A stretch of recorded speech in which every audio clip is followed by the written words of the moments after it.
ఎలా ఉన్నారండి అందరూ? Welcome back to my channel Nimmi from Mauritius. ఇవాల్టి ఈ వీడియోలో ఆల్రెడీ థంబ్నెయిల్ లో చూసే ఉంటారు కదా, అసలు మారిషస్ ఎక్కడుంది, అక్కడికి రావాలి అంటే వీసా ప్రాసెస్ ఎలాగా, ఎంత ఖర్చు అవుతోంది, డైరెక్ట్ ఫ్లైట్స్ ఉన్నాయా లేదా, ఇలా చాలా డౌట్స్ మీ అందరికీ ఉన్నాయి కదా. ఆల్రెడీ కొంతమందికి తెలిసే ఉండొచ్చు, కానీ ఎవరైనా తెలియని వాళ్ళకి లేదా ఫ్యూచర్లో ఎవరైనా మారిషస్ వద్దాం అనుకున్న వాళ్ళకి హెల్ప్ఫుల్గా ఉంటుందని చెప్పి ఈ వీడియో చేస్తున్నాను. ఫస్ట్ అందరికీ వచ్చే డౌట్ ఏంటంటే, అసలు మారిషస్ ఎక్కడుంది? ఏషియాలోనా, ఆఫ్రికాలోనా, అమెరికాలోనా, యూరప్లోనా? మారిషస్ ఇదొక సపరేట్ ఐలాండ్ కంట్రీ, ఇండియన్ ఓషన్లో ఉంది, ఆఫ్రికన్ కాంటినెంట్ కిందకి వస్తోంది. ఉండటానికి చాలా చిన్న దేశమైనా దీని గురించి చెప్పుకోవడానికి మాత్రం బోలెడు కబుర్లు ఉన్నాయి. అసలు మారిషస్ రావాలి అంటే ఎలా, ఫ్లైట్ ఫెసిలిటీస్ ఎక్కడి నుంచి ఉన్నాయి, ఎంత ఖర్చు అవుతోంది? మారిషస్ రావటానికి డైరెక్ట్ ఫ్లైట్స్ చెన్నై నుంచి ముంబై అలాగే ఢిల్లీ, ఈ 3 ప్లేసెస్ నుంచి మాత్రమే డైరెక్ట్ ఫ్లైట్స్ ఉన్నాయి. నేను చెప్పేది ఇండియా నుంచి రావటానికి. మిగతా కంట్రీస్ నుంచి రావటానికి కూడా ఫ్లైట్ ఫెసిలిటీస్ ఉన్నాయి, అవి వేరే కంట్రీస్ నుంచి కాబట్టి నేను అవి చెప్పట్లేదు. ఇవి కాకుండా దుబాయ్ నుంచి కూడా వస్తారు, అది కనెక్షన్ ఫ్లైట్ ద్వారా. హైదరాబాద్ నుంచి దుబాయ్ రావచ్చు, లేదా బెంగళూరు నుంచి దుబాయ్ వచ్చి రావచ్చు అలా. సో ఇక్కడ మెయిన్ గా మనకు తిరిగే ఎయిర్లైన్స్ వచ్చి 3: ఎయిర్ మారిషస్, ఎమిరేట్స్ అలాగే Vistara. Air Mauritius direct flight Chennai, Bombay అలాగే ఢిల్లీ నుంచి, ఎమిరేట్స్ కనెక్షన్ ఫ్లైట్ దుబాయ్ నుంచి, అండ్ విస్తారా హైదరాబాద్, బెంగళూరు, వైజాగ్ ఇలాంటి ప్లేసెస్ లో డైరెక్ట్ ఫ్లైట్ ఫెసిలిటీ లేనప్పుడు వాళ్ళు డొమెస్టిక్ బుక్ చేసి అండ్ దెన్ ఇంటర్నేషనల్ కి కనెక్షన్ ఫ్లైట్ కూడా వాళ్ళే అరేంజ్ చేస్తారనమాట. సో ఇది ఫ్లైట్ సంగతి.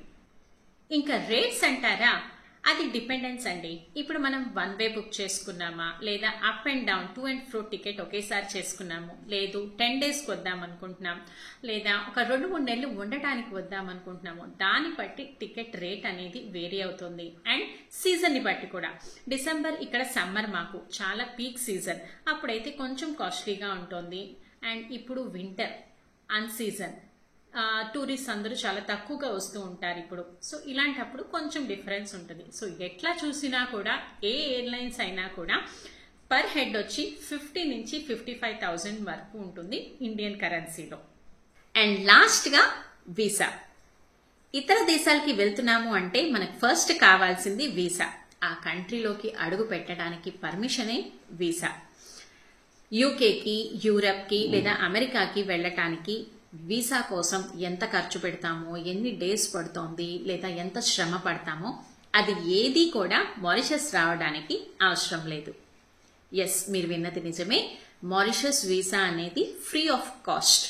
అండ్ అలాగే on spot, on arrival visa అని ఇస్తారు. అంటే మనం ఫ్లైట్ దిగంగానే బయటకు వచ్చి మన లగేజ్ కలెక్ట్ చేసుకునే ముందు పాస్పోర్ట్లో స్టాంపింగ్ వేయించుకుంటాం కదా, అప్పుడే మనకి వీసా ఇచ్చేస్తారు.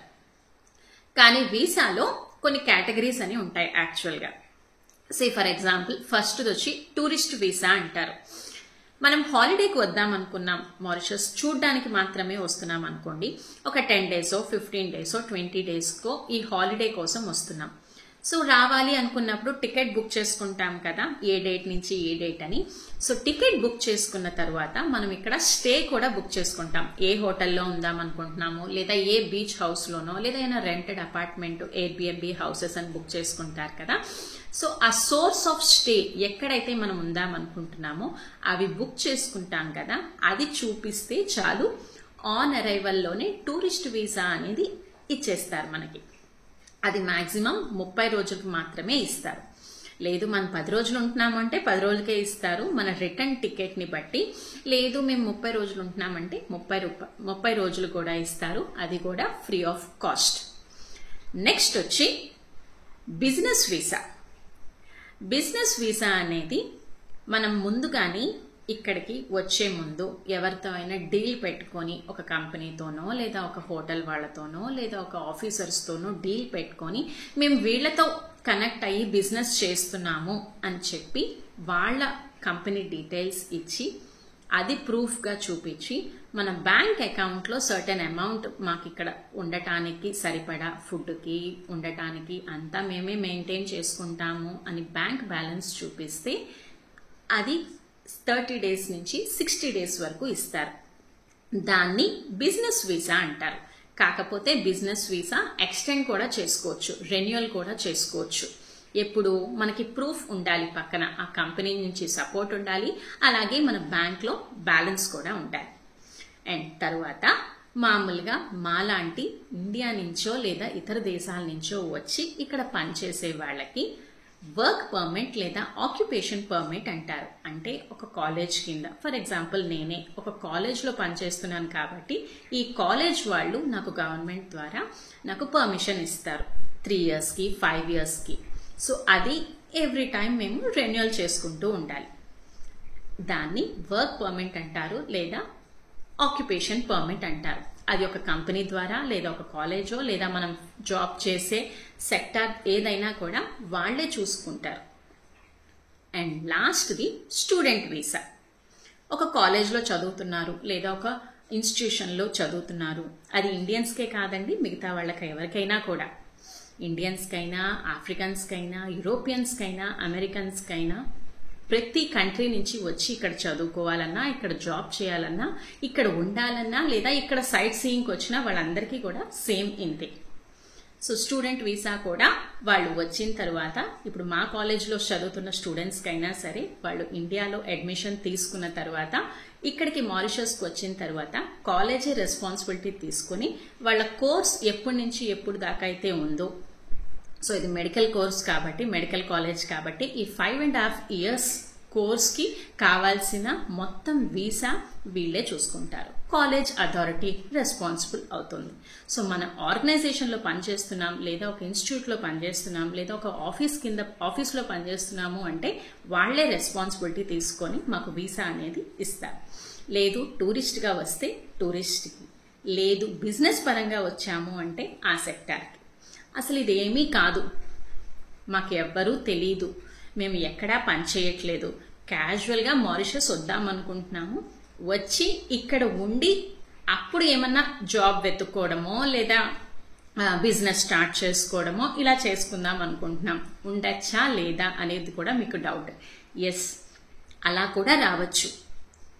మీరు టికెట్ బుక్ చేసుకుంటారు, రిటర్న్ టికెట్ కూడా బుక్ చేసుకోవాలి, అప్ అండ్ డౌన్ 2 చూపించాలి. వచ్చిన తరువాత మీకు బ్యాంక్ బ్యాలెన్స్ కొంచెం చూపించాలి. ఇనీషియల్గా 30 డేస్కి మాత్రమే పాస్పోర్ట్ స్టాంపింగ్లో వీసా అనేది ఇస్తారు. ఆ తరువాత దాన్ని మన బ్యాంక్ అకౌంట్ చూపించి మనం ఇంత మనకి కెపాసిటీ ఉంది, మేము ఉండగలుగుతున్నాము, మేమే మెయింటైన్ చేసుకుంటాము అని చెప్తే దెన్ దాన్ని ఎక్స్టెండ్ చేస్తూ ఉంటారు. అది 1 ఇయర్ వరకు ఇస్తారు. 1 ఇయర్ తరువాత ఈలోపు మీరు ఎక్కడైనా సెటిల్ అయినా ఓకే, ఎక్కడైనా జాబ్ దొరికినా ఓకే, లేదు మీరు కొత్తగా బిజినెస్ స్టార్ట్ చేశారు ఒక ఆర్గనైజేషన్లో అన్నా ఓకే. సో ఏదైనా ఆ 1 ఇయరే మీకు ఛాన్స్ అనమాట. ఇంకొకటి వచ్చి స్పాన్సర్ లెటర్.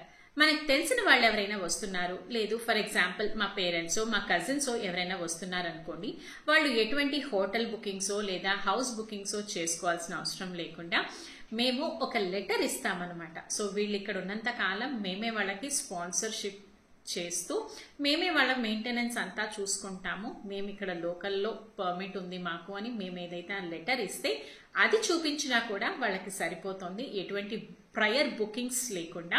సో అప్పుడు ఈజీగా 30 డేస్ స్టాంపింగ్ అనే వీసా ఇచ్చేస్తారు. అండ్ లాస్ట్ది ఇన్వెస్టర్ వీసా.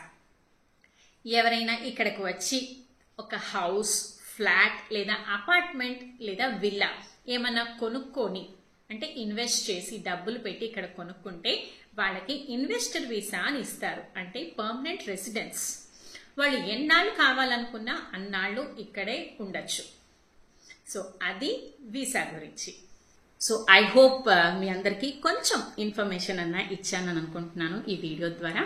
సో నెక్స్ట్ వీడియోలో ఇక్కడ జాబ్స్ ఎలా ఉంటాయి, ఇక్కడ జాబ్స్ ఏ ఫీల్డ్కి ఎక్కువ డిమాండ్ ఉంది, వీటన్నిటి గురించి తప్పకుండా మీతో షేర్ చేసుకుంటాను. సో మీకు వీడియో నచ్చితే కనుక లైక్ చేయండి, షేర్ చేయండి అండ్ పక్కనే ఉన్న బెల్ ఐకాన్ని కట్టి సబ్స్క్రైబ్ చేయండి. ఫ్యూచర్లో మరెన్నో మంచి మంచి ఇంట్రెస్టింగ్ వీడియోస్తో మీ ముందుకు వస్తాను. Thank you.